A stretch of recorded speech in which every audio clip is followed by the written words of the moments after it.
Good morning, everyone.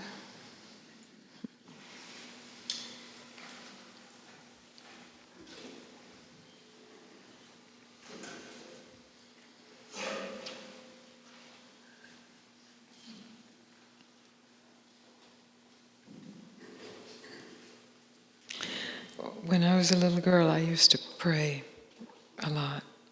Actually, I still pray a lot. But the prayer was really simple, and it was taught to me. You know, it's the now I lay me down to sleep. I pray the Lord my soul to keep. If I should die before I wake, I pray the Lord my soul to take. It's a sweet little prayer. It's a child's prayer.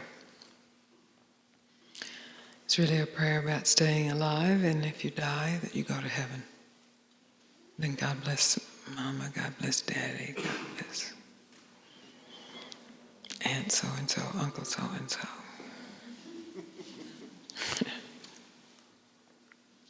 So I don't know if all of you were taught to pray, but you are praying. A wish is a prayer. A desire is a prayer. Only we call desires worldly, and we make them bad if we're spiritual.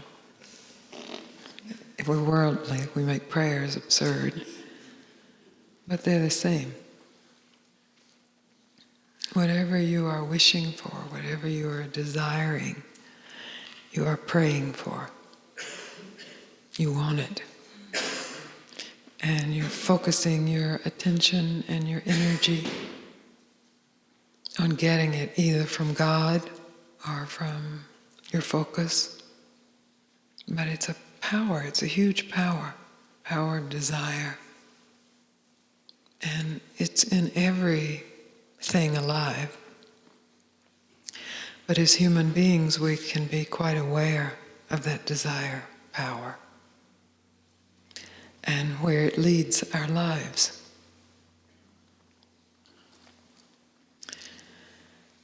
So as I grew older, my prayers changed, you know. I mean, I might say, now lay me down to sleep, I pray the Lord himself to keep.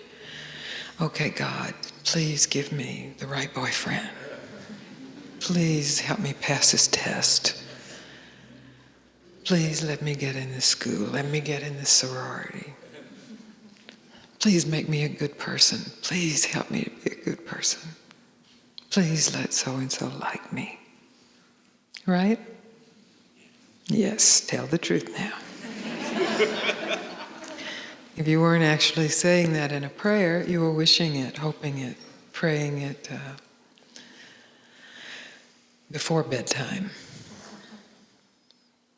So it's very useful right now in this stage of your life, which is really an extraordinary stage, where your attention is turned to liberation, freedom, truth.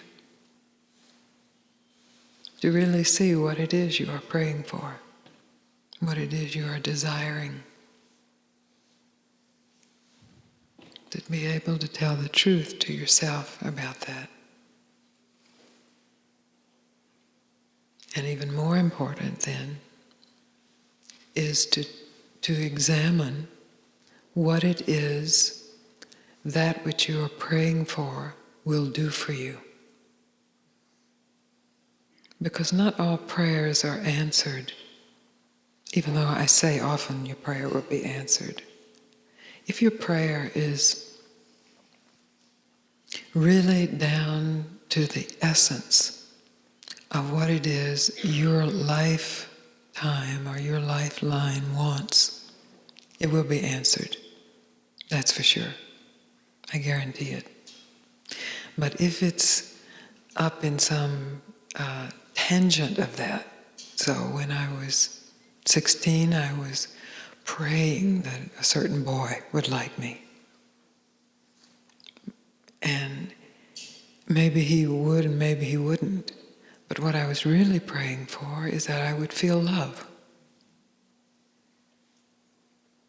And when I can recall a major prayer I had that never got answered. I used to pray that my mother would stop drinking. Pray, I mean really pray. Really put everything in it. But she had a much stronger prayer. This kid, leave me alone. But really what I was praying for, what I was hoping for, what I was desiring, is to feel her love. And so once I was an adult and could realize that she's not going to stop drinking, unless she chooses to, that my prayer is not strong enough for that, I could tell the truth about what it is I wanted there. And what I wanted was her love. It's like, oh, it's much more simple. It's at the root of what the desired behavior would give me. And then if I want her love, well, what's stopping me from her love? Nothing.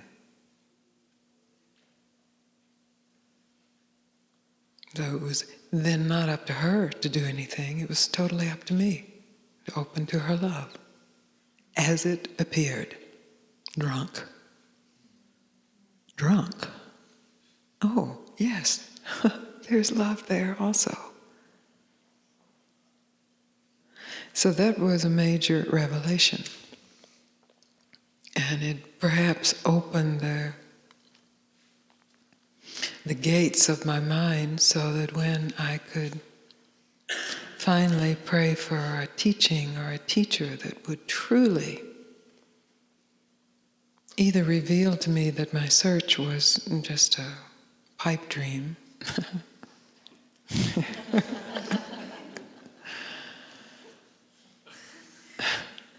or that truth is true and it's available.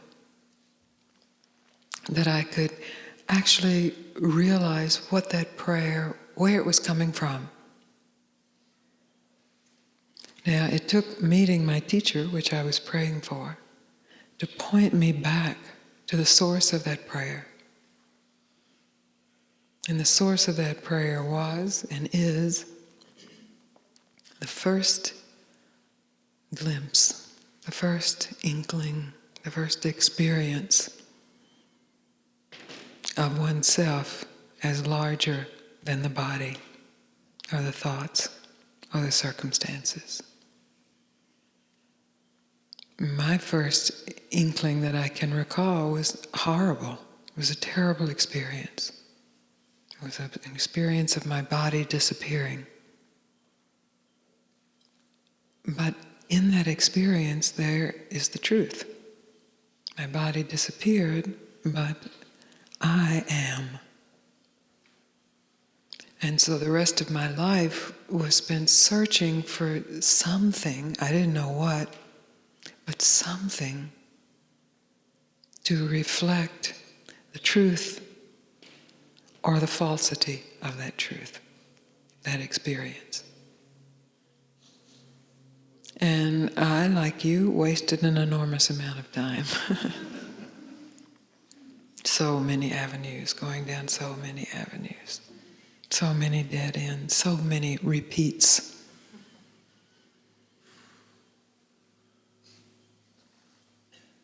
But through it all, like you, there is some force that is seeking itself, that desires itself, that is praying for itself. And whatever is thrown to that force by the mind, images of the self, or a better self, or an enlightened self, or a happy self, or a drunk-free mother self, or popular self, or a student self, whatever. It's not satisfied, they're just thrown back out, not that, not that, not that. That's a neti, not that, not that. Until there is a willingness to just open oneself to the eagle of truth and say, come and take whatever you want. That whatever I've been praying for, whatever I've been wishing as object has not satisfied this longing, this force, this true desire. And I would say that that has occurred for everyone here, or is occurring, or is about to occur.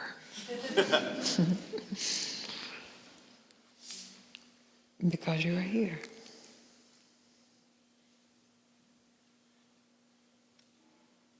This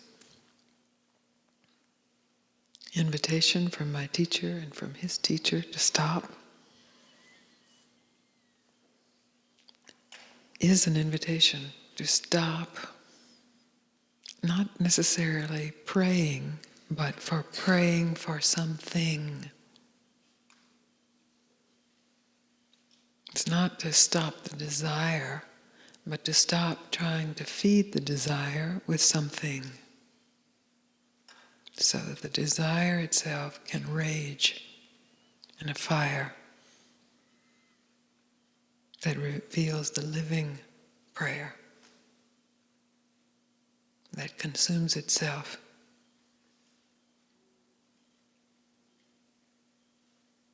So I meet you in that. I invite you into that. And I bow to you in that.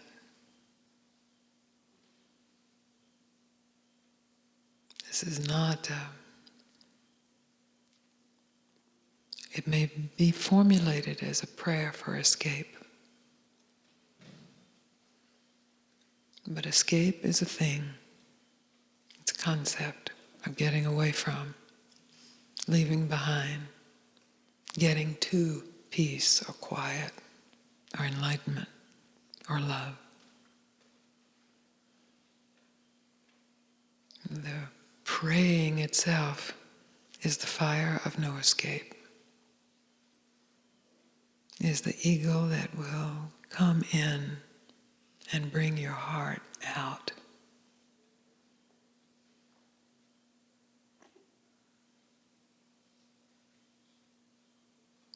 We serve each other by gathering together, by our individual and collective willingness, by our courage in letting go of all dogma, and maybe especially the Advaita Vedanta dogma.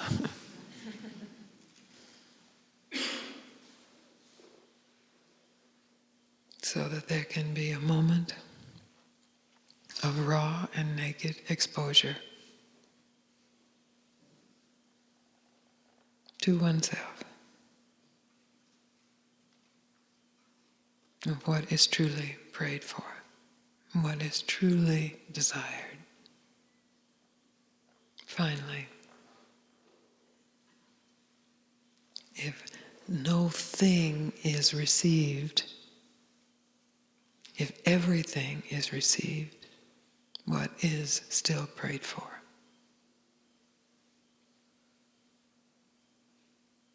So, of course, that means, at least for our time together, putting aside the hope that they will act better, or they will give you what you're looking for, even if the they is some of your many personalities.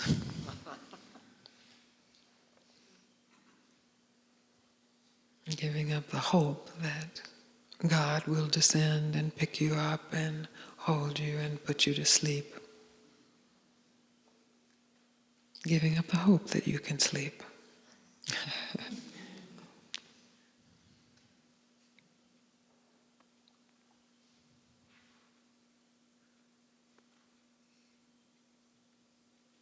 A retreat is a rare and precious gift.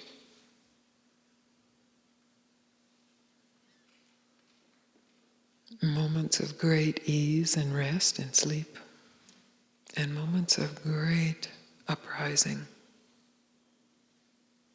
facing demons that were thought extinguished by some savior or rescuer of the past.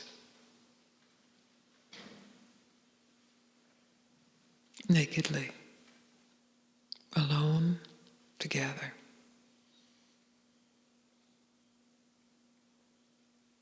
So as part of the group that is putting on this retreat, I can tell you that our concern is that you feel safe in this space, that you feel the darshan of the mountain and the trees and the air and the wildlife and even the traffic, the other people, that you recognize that we are all here to meet one another as one is. Not for the purpose of staying here forever, but for the purpose of meeting oneself everywhere, forever.